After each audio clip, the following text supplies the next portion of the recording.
Iran और पाकिस्तान कभी एक दूसरे के घनिष्ठ दोस्त हुआ करते थे, लेकिन अब दोनों एक दूसरे के यहाँ हमले कर रहे हैं। आइए जानते हैं विवाद की शुरुआत कैसे हुई, पाकिस्तान ने जवाबी कार्रवाई को लेकर क्या दावा किया है। पाकिस्तान ने 1965 में भारत के साथ युद्ध किया था, जिसमें उसकी हार हुई थी। इस युद्ध में पाकिस्तानी सेना को ईरान से मदद मिली थी। पाकिस्तान को मान्यता देने वाला पहला देश ईरानी था। विदेश में पाकिस्तान का पहला दूतावास ईरान में खुला था। ईरान ने पाकिस्तान छात्रों के लिए अपने विश्वविद्यालय खोले। अब दोनों देशों के बीच संघर्ष बढ़ने की संभावना ज़्यादा है। दोनों देशों के बीच हालिया तनाव तब उत्पन्न हुआ जब ईरान ने मंगलवार शाम 16 जनवरी को पाकिस्तान में आतंकी संगठन जैश-अल-उदल के ठिकानों पर बमबारी की। ईरान की इस्लामी रिवॉल्यूशन ने बलूचिस्तान प्रांत के एक गाँव पर मिसाइल और ड्रोन हमले किए, जिसमें जैश-अल-उदल के दो प्रमुख मुख्यालय तबाह हो गए। पाकिस्तान विदेश मंत्रालय ने कहा कि हमले में 2 मासूम बच्चों की मौत हो गई, 3 लड़कियां घायल हो गई। ईरान की ये कार्रवाई उसके द्वारा हाल ही में किए गए हमलों की श्रृंखला का हिस्सा थी। पाकिस्तान में हमले से महज कुछ ही घंटे पहले ईरान ने सीरिया और इराक में भी मिसाइल हमले किए थे। दरअसल ईरान के करमन शहर में दोहरे आत्मघाती बम विस्फोट में 80 से अधिक ईरानी नागरिकों की मौत हो गई थी। इस हमले की जिम्मेदारी इस्लामिक स्टेट ने ली थी। इराक को शक था कि हमले में जैश-अल-उदल का भी हाथ हो सकता है। दोनों देशों के रिश्ते कैसे बिगड़े हैं। 1990 में पाकिस्तान के लाहौर में ईरान के राजदूत सादिक गंजी की हत्या कर दी गई थी। पाकिस्तान के पूर्व पुलिस अधिकारी हसन अब्बास ने हत्या के पीछे ISI का हाथ बताया था। इसी समय ईरान की वायुसेना के कैडेटों को भी मार गिराया। इन घटनाओं की वजह से दोनों देशों के रिश्ते खराब हो गए। इसके बावजूद आतंकवाद के मुद्दे पर और बिगड़ी बात।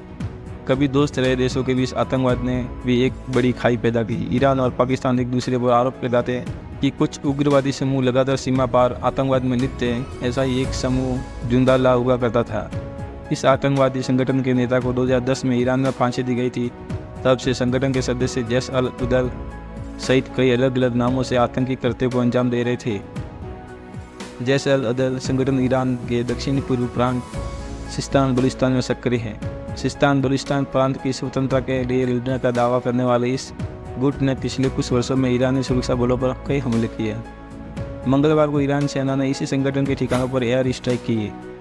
पाकिस्तान ने भी बदले में अंजाम भुगतने की चेतावनी दी है और ईरान के राजदूत को देश से निकाल दिया और ईरान से अपने राजदूत को वापस बुला लिया है। और बदले में पाकिस्तान ने भी ईरान पर मिसाइल से हमला किया है। इससे दोनों देशों की बीच तनाव और ज़्यादा बढ़ सकता है, जिससे क्षेत्रीय तनाव बढ़ गया। ईरान और पाकिस्तान में तनाव बढ़ता ही जा रहा है। दोनों देशों ने एक दूसरे के यहाँ से अन्य कार्रवाई करने के दावे किए हैं। पाकिस्तान ने ईरान के साथ विवाद करके अपने एक और पड़ोसी देश को अपना दुश्मन बना लिया है, जिससे पाकिस्तान अपने 3 मुख्य पड़ोसी देशों से रिश्ते खराब कर चुका है। अफगानिस्तान और भारत से पाकिस्तान के पहले से ही रिश्ते खराब है। अगर पाकिस्तान और ईरान के बीच युद्ध हो जाए तो क्या हो सकता है, आइए जानते हैं। ईरान और पाकिस्तान की सेनाएं दुनिया की बेहतरीन सेनाओं में आती हैं। ईरान को जहाँ ड्रोन में महारत हासिल है, वही पाकिस्तान के पास परमाणु हथियार है। ग्लोबल फायर ऑफ इंडेक्स 2024 में मुताबिक ईरान दुनिया का 14वां सबसे ताकतवर देश है। वही पाकिस्तान ईरान से 5 स्थान ऊपर यानी दुनिया का 9वां सबसे ताकतवर देश है। पाकिस्तान ईरान से man power, air force, land power और नेवल पावर में मजबूत हैं। वही ईरान पाकिस्तान देश जियोग्राफी, लॉजिस्टिक, फाइनेंशियल और NAT रिसर्च में मजबूत है। अब पाकिस्तान के सामने समस्या यही है कि पाकिस्तान के सभी पड़ोसी देशों के साथ संबंध खराब है। भारत के साथ तो उसने कई युद्ध लड़ रखे हैं। अगर ईरान के साथ पाकिस्तान की जंग होती है तो पाकिस्तान को अमेरिका का समर्थन मिल सकता है। ये पाकिस्तान के लिए प्लस पॉइंट है। आइए अब नज़र डालते हैं कि अच्छी खबर क्या होगी भारत के लिए।